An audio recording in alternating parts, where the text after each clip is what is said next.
Hello there ladies and gentlemen, I'm TX141, but you may call me Paul. Welcome you all to a brand new Ace in a Day gameplay for the arcade mode of War Thunder. In today's episode we shall be reviewing the Mitsubishi J2M3 Model 21 Raiden, a Japanese fighter aircraft coming to Tier 4 and a battle rating of 5.0. To provide you with a brief historical overview of the J2M3, we must realise that it was intended to be the main production version of the J2M fighter, differing from its predecessor, the J2M2, as follows. By having a strengthened wing structure to accommodate an increased armament of two 20mm Type 99 Model 1 and two 20mm Type 99 Model 2 cannon, with 200 rounds per gun. The pairs of cannon types were split across each wing, with the Model 2s being inboard as denoted by their projecting muzzles, and the Model 1s being outboard, buried entirely inside the wings. The two 7.7mm Type 97 machine guns in the engine cowling were removed. To accommodate the upgraded wing structure, along with the increased mass of the new armament, the wing root fuel tanks and the fuselage fuel tank were all reduced in size. This had a negative impact, of course, on the range of the aircraft.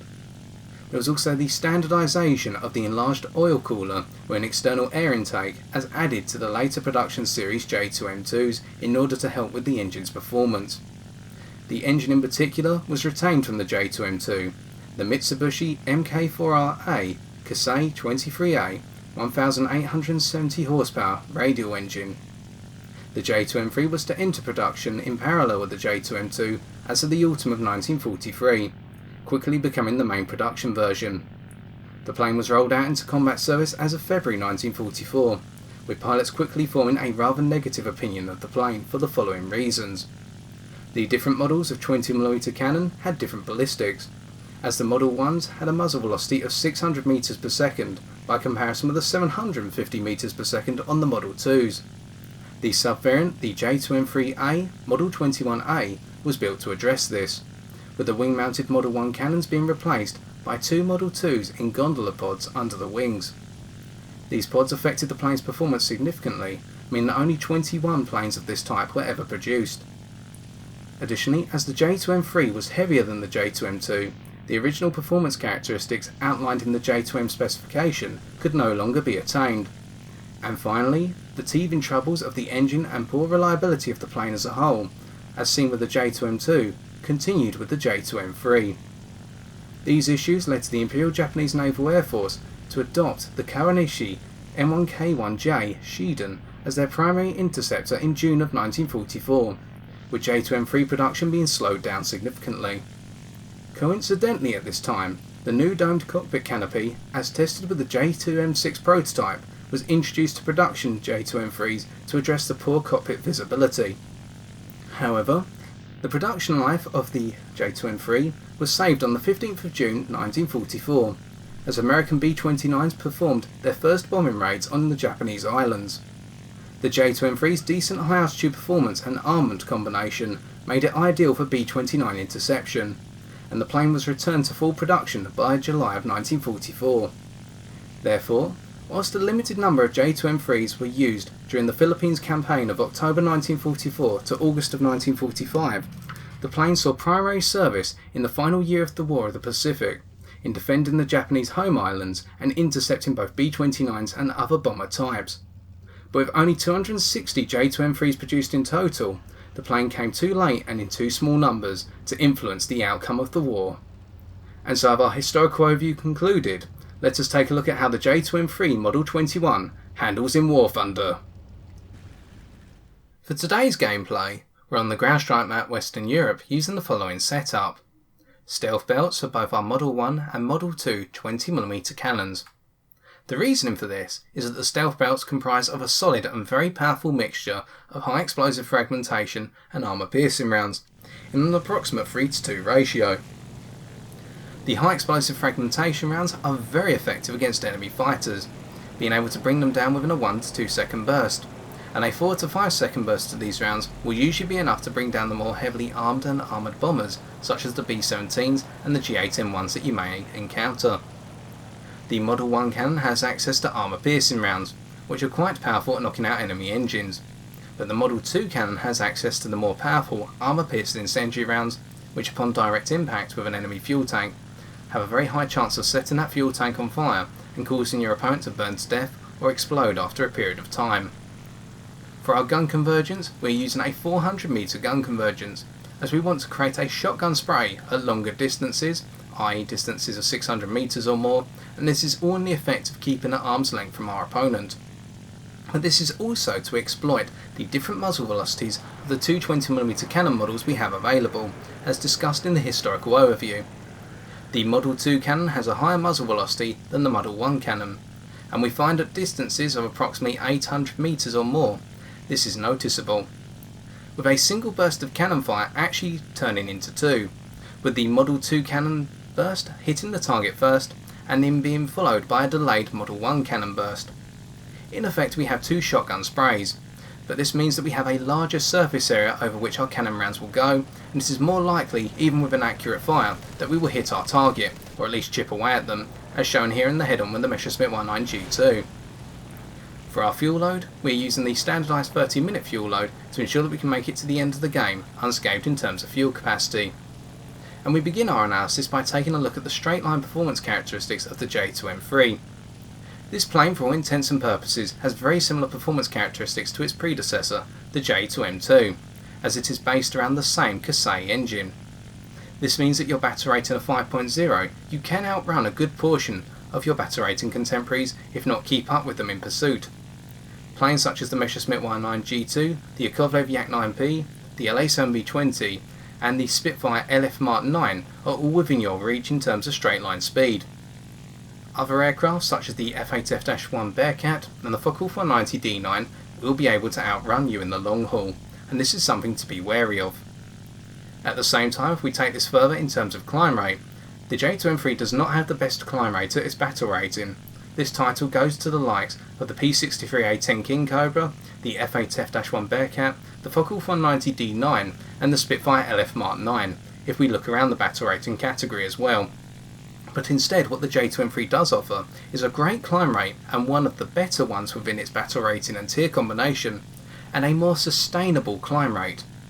We saw at the start of the game we went from 2,000 meters altitude to approximately 4,000 meters altitude without having to worry about leveling out to build up our kinetic energy, i.e. our speed, before reinitiating our climb. And this means that the J2M3 will be one of the first planes to crack 5,000 meters altitude or more and begin its pursuit and interception of the high altitude level bombers, such as B-29 Superfortresses. This goes with the historical nature of the J2M3 and makes it a very effective plane at getting to altitude and dispatching its opponents. You may find as you are flying along you will see a J2M3 coming up underneath you, and before you know it this plane will be hot on your tail, simply because it does not need to level out as much when climbing in order to ensure that it can gain altitude at a rapid rate. This is due to the acceleration provided by the war emergency power of this aircraft, meaning it can sustain climb rates over its wet staging, or the technique that we commonly use for climbing, and the war emergency power will enable you to offset the energy you have lost in your standard climb. We now go into a slight dive here to pick on a Junkers 88A4. We can see that the plane builds up its speed rather nicely in the dive, although not as quickly as our Focke-Wulf 190 D9, meaning this plane is not the fastest in a dive, and that is something you need to be aware of. At the same time, we can see the controllability of this plane is beginning to depreciate, but more on that in a second. We only need a couple of seconds to hit our target here, and we can see by clipping the Junkers 88A4, we set their right wing on fire, and this will be enough to bring them down. We should now come around to the maneuverability of the J2M3 and how this changes with speed, as we come around and see that we've knocked out the Junkers 88 and we decide to go head to head with the B-17. Although what we should point out as we go for the B-17 here is how using a 400 meter gun convergence does not mean we have to be accurate to hit our target. We try to anticipate the lead circle here, providing too little lead, and we can see despite providing too little lead we were still hitting our opponent at longer distance, simply because we have such a large shotgun spray of rounds heading their way. But we've already talked about this. Now, having hit the B-17, we come on to the manoeuvrability of the J2M3. This plane in general is not the most manoeuvrable, and the reason we went for the head-to-head with a Messerschmitt 19 at the start of the game, the G2, and we will continue to do so throughout this gameplay, is because this plane is not as manoeuvrable as the likes of the Messerschmitt 109. The turn circle of this aircraft is decent. It is comparable to that of say an LA-7, meaning that it will not be able to outturn a good portion of its battle rating contemporaries, and at the same time the rudder is rather powerful, although not as powerful as the likes of say a Spitfire or a Messerschmitt 109, and the elevator is the weakest control surface, being rather unstable at higher speeds. We come down here on a Messerschmitt 109 F4 and we can see how in excess of 650 km an hour our control surfaces are beginning to lock up, especially the ailerons and the elevator in particular. But we still have enough control until we hit the likes of 900 km an hour in order to ensure that we can still manoeuvre onto target, meaning this plane can boom and zoom in tight spaces or latch onto the back of its opponents in a train such as depicted here. Unfortunately, we only get some glancing hits on the Henschel 129, but we carry our momentum forward here and begin to spray indiscriminately at the pattern of enemy planes, knocking out the Griffon Spitfire, clipping the P-51 very quickly, and then we carry our final shots onto the P-47 D-25 Thunderbolt here for what is our triple kill. With our ace now in the bag, we break off to the edge of the map, and we can see a key weakness of the J2M3 coming to light. Not only does it have rather weak controllability at high speeds, but its energy retention during the course of a dive and a high speed pass can be broken very easily through very gradual manoeuvres. We left that boom and zoom pass with a speed of 525 km an hour. Planes such as the Fokker 190 D9 would be able to do so at a higher speed, and this means that this plane can be caught up with quite quickly when coming out of a boom and zoom pass, especially if it has had to change its direction once or twice during that pass. Planes such as the P-47 Thunderbolt in particular or the P-51 Mustang will rejoice in this. But as we break away and we build up our altitude thanks to our good climb rate over longer distances, we can see here that we can gradually put distance between our opponents if we exploit our straight line flying characteristics, and we notice a Messerschmitt 109 trying to latch onto our tail. Here we could choose to use our war emergency power to pull the distance, but instead we are going to go head to head, once again showing how our 400 metre gun convergence is going to come into use, and if we cannot bring the 109 down, we'll just snap roll past them and pull the distance once more. We come around and open fire at a distance of 1.5 kilometres, and we can see that at dead on 950 metres we cut the F4 to pieces, thanks to the rather significant shotgun spray. With another kill in the bag, we begin to head off once again, building up our altitude rather gradually. We shall now return to the maneuverability of this plane and talk about each control surface in turn. Starting off with the elevator, as we have said, this is the weakest control surface, and we find that at our speeds of over 650 km an hour, it becomes a very stiff control and one that is very difficult to use effectively. Not only that, at lower speeds, even at the optimum speed of this plane, which lies at approximately 400 km an hour to 500 km an hour, we find that the elevator is sluggish, meaning that when you go into a maneuverability based dogfight, initiating that opening turn or perhaps that rudder elevator combination manoeuvre can take some time, and this time can cost you your life. Then when we go to lower speeds, i.e. below 250 km an hour, the elevator once again becomes even heavier. But there's something very interesting about the J2M3 when it goes to very low speeds. At speeds below 175 km an hour, with the stall speed of this plane lying at 145 km an hour, the elevator is a saving grace. Not because it suddenly becomes incredibly responsive, but because when you stall out in this plane, the elevator control, despite its heaviness, is sustainable, and it means that you can recover from a stall a lot faster than planes such as an F8 F-1 Bearcat, even some of the Spitfires such as the Spitfire LF Mark 9, and most importantly planes such as the Messerschmitt 109 G2. And this means that you can use techniques such as stall fighting or indeed manoeuvres such as hammerheads in order to try and outwit your opponents and cause them to overshoot. We then come on to using the rudder, and whilst the rudder is powerful, it is only decent by comparison with a good portion of its opposition, meaning that the rudder should be used for fine tuning or perhaps some of those very low speed hammerheads, especially if you go to low speeds, i.e. below 200 km an hour, and you want to try and use the elevator and the rudder together to produce some flat turns. Finally, the ailerons are perhaps the most powerful control surface here, providing a decent roll rate, although not the best by a significant margin, and a roll rate which is sustained at up to 700 km an hour before it depreciates. And we can see here how at a speed of approximately 500 km an hour we have the maximum roll rate available to this plane, and we can quickly go into a boom and zoom pass and change up our directionality where needed, going after this Yak 3 here and clipping them but not gaining the kill unfortunately. Although my mistake, sorry, different part of the game, we did set the Yak-3 on fire, thanks to our rather accurate flight path, and we'll pick up another kill. At this point, as we zoom climb away once again, we should come onto the durability of this plane and why we do not want to get too close to our opponents. The plane's durability should be decent, simply because this plane had additional armour added to it by comparison with the earlier variants of the J2M and indeed the Zeros that precede it in game. However, with the addition of some cockpit armour, in particular a steel plate behind the pilot and additional cockpit glass, we do find that this plane is susceptible to being ignited thanks to the armour-piercing incendiary rounds from 50 caliber machine guns. So whilst the durability of this plane is boosted by comparison with its Mitsubishi Zero and indeed its J2M3 predecessor, the durability is not as high as you would expect at the battle rating, and this means that upon taking a hit you should expect the worst. A single burst of 50 caliber fire can be enough to cut a wing off of this plane or ignite the central fuel tank and cause this plane to burn to death. And once this plane catches fire, it is very unlikely it is going to go out, especially if it is that central fuel tank located just in front of the pilot.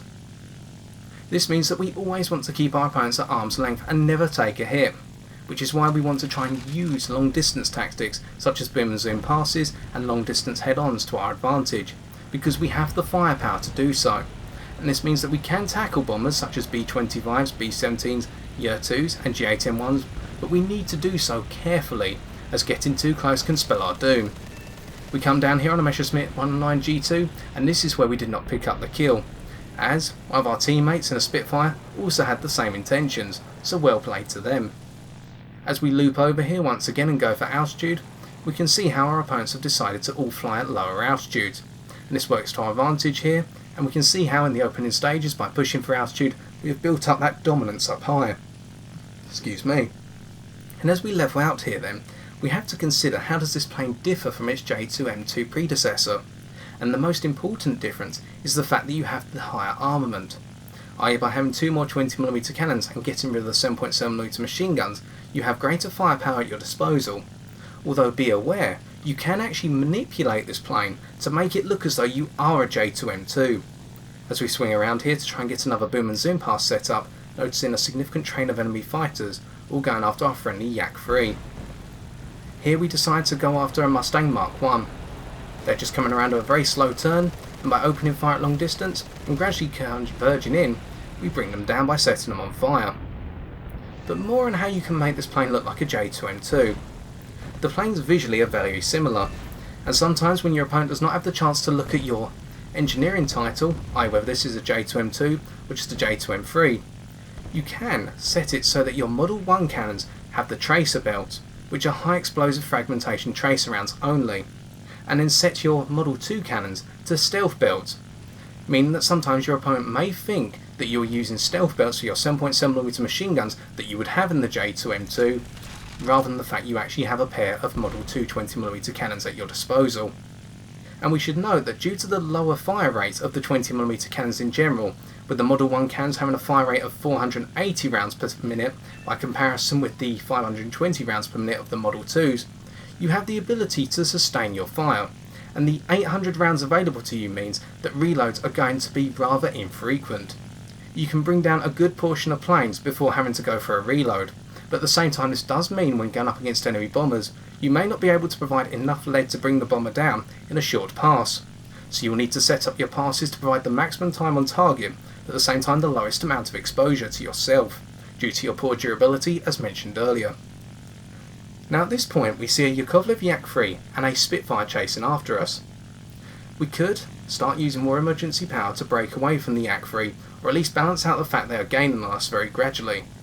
But here we notice the Spitfire turning away, and at the same time the Yak-3 seems to have a very similar fault, probably wanting to go after the Junkers 88 or the Dornier 217 on our team bombing the bases. If we had to, we would have gone head to head with the Yak-3 and then carried through to the Spitfire, and then tried to pull distance once again. We always want to take linear paths, and the reason why the Yak-3 was catching us at this point is simply because we are playing to their domain. Up to an altitude of 4,500 metres, the Yak-3 is one of the fastest planes at its battle rating. But, as we now level out and push towards higher altitudes once again, we can see how our plane is building up its speed rather rapidly, and we can still continue to build up our altitude. In terms of an ideal altitude position, this plane works very well, anywhere between 4,000 and 8,000 metres altitude, begin to drop in its performance at 7,500 metres altitude, and even this drop is not too significant. It is only at the most extreme altitudes that you'll find this plane begins to suffer, although it does not perform as well up at higher altitudes as say the likes of the TA-152 or a Messerschmitt 19K4, the extremists in your battle rating position. We now continue our pursuit of the Yak-3, the Focke-Wulf 190 that is also climbing up, and the Spitfire which is going after our Junkers 88. We keep an eye on the Tu-2 in case they want to go head to head, but at this point we're going over the top of them, and it is very likely they'll be able to come up to try and extract a head on from us. Excuse me. As we pursue the Yak-3 here, we see that the Dornier is being rather nice for us, causing the Focke-Wulf 190 to go upwards and stall out, and the Yak-3 to have to swing around. We'll bring down the Yak-3 first as the Focke-Wulf 190 is beginning to stall out. We bring down the Yakovlev Yak-3 very quickly once again, although with a little bit of inaccurate fire, offset by the fact we can use our shotgun spray, and then we loop over the top of the Focke-Wulf 190, seeing the Spitfire also coming up, and we can switch tactics here and use our high altitude performance in our favour to come over the top of the Spitfire. It is Plagueis' LF Mark 9, but even having stalled out, the Spitfire is not going to be able to come up nose up for us. At this point we spray indiscriminately once again, achieving a couple of hits but no major damage, and we go after the Focke-Wulf 190, but then notice the LF Mark 9 coming up once more, and we take off their leading wingtip on the left wing. It is enough, and we clip the Focke-Wulf 190 again. Unfortunately, we are just not providing ourselves with enough distance to use our rather tight gun convergence to effect, opening fire at too close a range and with too short a pass period. Again, this is how the muzzle velocity, the rate of fire on these cannons is working against us. We eventually bring down the Focke-Wulf 190 A4, and then we come around to see that the LF Mark 9 is diving down towards lower altitudes. And in doing so, we now go after another plane, the Spitfire, for our final kill. This will be kill number 11, and this is a Mark 16 before the game ends, and it is now time for us to take a look at our post-game stats.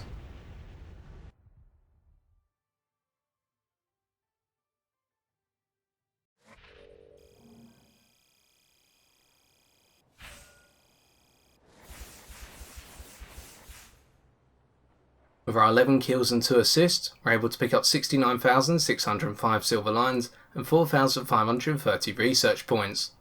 In order to defeat the J2M3 in a given matchup, you can take one of two approaches. The first and the more preferable one is to lure it into a maneuverability based dogfight, as whilst the maneuverability of the J2M3 peaks at approximately 450 km an hour, it does not compare to the likes of the Spitfires, Yak-9s or Messerschmitt 19s that it can face at its battle rating and tier. In particular, the heaviness of the elevator control surface will delay its entry into standard manoeuvres such as horizontal turns, and this is where you can gain the advantage and exploit it through to victory. The alternative approach, if you're flying a less manoeuvrable plane, such as the LA-7B-20, the Focke-Wulf 190 A8, or the P-51D5 Mustang, is to relentlessly pursue the J2M3 when it comes out of a boom and zoom pass, as its weaker energy retention in the zoom climb means that you'll be able to latch onto its tail. Remember, once you have it in your sights, to be patient with your shots, as you only need one or two to connect in order to bring it down, as the plane operates on a low durability, high flammability principle. In conclusion then, for its battle rating and tier, the J2M3 is a very powerful interceptor, possessing one of the greatest climb rates at its battle rating and tier, not because of the standard climb rate over the short distance, but because of the sustainability of its climb, meaning that it can go from 2,000 metres altitude to altitudes in excess of 4,500 metres very rapidly and well before the majority of its opposition. At this point you can push into altitudes exceeding 6,000 metres without too much of a penalty to your engine's performance, and your straight line acceleration means that you'll be able to bear down on your opponents, whether they be enemy fighters trying to attack your friendly bombers or the enemy bombers, without hesitation. And once you have cleared out the skies above you, you can turn your attention to a secondary role of boom and zoom passes, so long as you remember your limitations of low durability and weaker energy retention when coming out of the dive. You also need to be aware of the lower manoeuvrability thresholds of the J2M3 by comparison with some of its opposition. And by taking this approach, we're able to come second by comparison to the rest of our team. If anything, you need to be very wary when you see a J2M3 in the skies around you, as with its devastating armament of 4 20mm cannons, its high ammo capacity and its stable gun platform nature, you only need to be caught in its sights for the pilot to let her rip and then you'll see the true face of Jack the Ripper. And so I've been TX141, and if you've enjoyed this video, why not leave a like, comment or subscribe for future War Thunder videos on my channel. As always, ladies and gentlemen, thank you for watching, and until next time, take care, and good luck in the skies!